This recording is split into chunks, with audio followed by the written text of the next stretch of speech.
All right, so welcome today for a quick tech tip. We thought this might be something helpful to all y'all out there with the later model Hemi swaps, looking in junkyards, swap meets, buying stuff online from persons, kind of verifying some things. So here's a case in point, a good example of what we're talking about today. We had a customer send in a core ECM. He ordered our crate kit as well as an ECM, the combo package from us.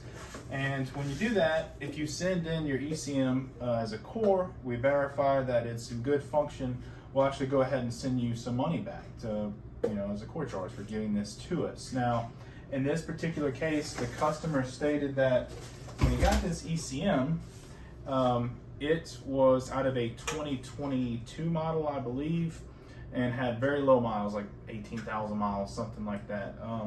So as a quick tip for today, we're gonna see how we're gonna read an ECM and how we're gonna verify that. Now, you're thinking, hey, let's go ahead and put this on the computer, scan it, get the year, all that good stuff off of it, but it's actually easier than that. If you look in the GPEC, so say like the 2015 and up ECM, between the rib here, and I don't know if you can see that, but there's actually a set of rectangular windows right here between these two ribs. The first window has a 2-digit year, and then the rest of these windows, or 12 windows, they kind of correlate to months, okay?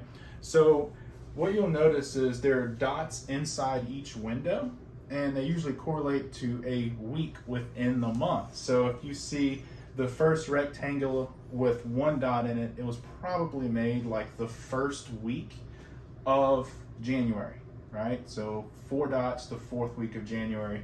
And you can actually go down and see. This one has dots all the way into what looks like kind of the October, November area.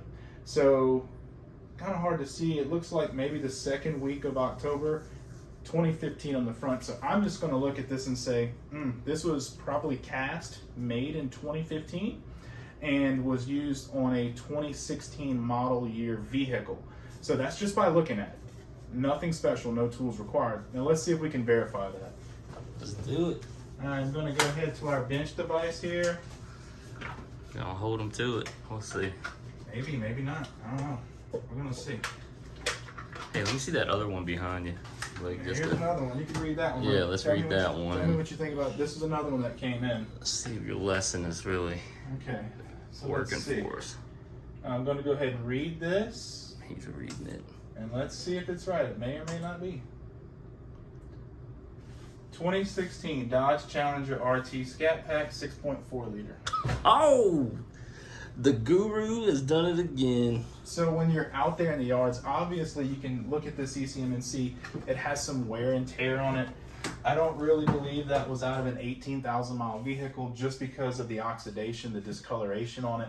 But looking at the actual date stamps, looking at the calendar illustration you actually have there on the ECM will tell you a lot. So if you're meeting someone off of Marketplace, Facebook, stuff like that, and they're trying to tell you, hey, this is a 2020 red eye ECM, and it says 2015 stamped on it, and it just, the math, it doesn't add up. You need to have your spider senses tingling a little bit on that. So definitely look out for that. Now let's even look at some other stuff. If you look at the other GPECs, Mike, the other GPEC, do we have Which one? the early GPECs, 11 through 14 with the brown connector? Do we have one of those? I don't have any. Maybe not here. Maybe at our other shop we have some. They have a different style time stamp on them. It's actually a circle with the year stamped in the middle, and then you have 12 pie pieces around the perimeter. So that does the same thing. It gives you a year and the month that it was manufactured in, so you could really get a better understanding whether or not someone is selling and telling the truth on what you're actually getting. So I grabbed the Hellcat one just to see if like would it show anywhere that it is a Hellcat just by looking at it? No, okay. it will not. But here's another really clean example. This is extremely low mile. Like, this is what I would expect to see out of a 2022, 2020 low mile vehicle. I mean, it is so clean. If you actually look at the aluminum fins, there's no oxidation. There's not a whole lot of discoloration on the connectors themselves. Right here I can see that it has dots in both the January window and the February window, and it says 2017. So if I were to scan this, I would say more than likely, because of the February 2017, it's in a 2017 model vehicle. That's what I would think this would come out of. Anything after August, probably the next model year. But this could definitely be a Hellcat because it's a 17, you know. Based on the Hellcats and when they came out, you know, that's very likely. You know, you're not going to expect to see something early, you know, before Hellcats were actually produced. And those are, you know, I mean, Hellcats in general are probably mostly garage kept, right? Clean. Yeah. I mean, you'll probably see a lot of clean ECMs from them. So. Yeah, you probably will. Awesome. So I'm going to go ahead and cancel this. We'll abort this. And let's try that other one you just handed me. Let's see if we can go 2 for 2, Mike. 2 for 2. So this one, guys, if y'all can see that, it says 15. I don't even know what dots Blake is talking about because there's a whole bunch of dots on here. So which dot whatever is one is empty. So I'm looking at this and I see dots all the way into the last rectangle. I don't know if it's because people got sloppy and didn't care so much, but you usually see 4 dots per rectangle max. You know, kind of going along with 4 weeks traditionally in a month. So this one, it might be like a December 2015. I'm gonna say this is a 2016 as well. I think. We shall find out. And I promise you guys, we have not tested any of these before. I haven't pulled this, promise you. Came all straight from the mail. Can we go 2 for 2? Drum roll. Oh, it would help if I turned it on. User error. Rookie. 2 for 2, suspense. 2016 Police Charger 5.7 liter.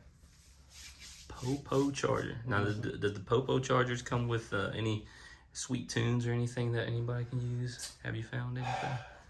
Not really. I mean, probably got some stuff deleted on there, huh? they have some stuff deleted. Now, they do have different characteristics when it comes to idling and how they run. So police vehicles are made to spend hours and hours just sitting parked running.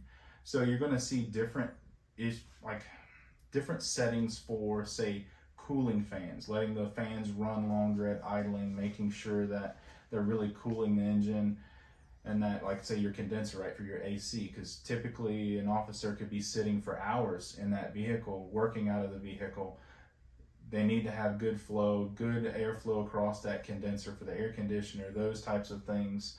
They do have some settings as far as how the vehicle runs and how the engine runs based on the duty that it goes through every day. But you're not going to see a whole bunch of deletes like you would expect. Like, you're not going to see something crazy like no emissions or no, you know, exhaust systems that would be, you know, for a public use vehicle. That's all going to be the same. What's really cool about most police vehicles is outside of the ECM, the BCMs and the security modules are usually keyed alike, as we mentioned in previous videos. So, you know, one officer could start almost any vehicle in the fleet in some municipality. So that's pretty cool that Chrysler can do that, have one RFID key that can operate an entire fleet. It seems dangerous, kind of, but... Yes and no. I mean, if you're responding to an emergency, and like you had 4 units there blocking a driveway and someone had to get out, the officer can just hop in any car and move it. That actually might be a good thing. Oh yeah, I definitely see the benefit, but in the wrong hands, you know. Yeah. All right, guys. All right. Hope that helped. See you guys. Bye.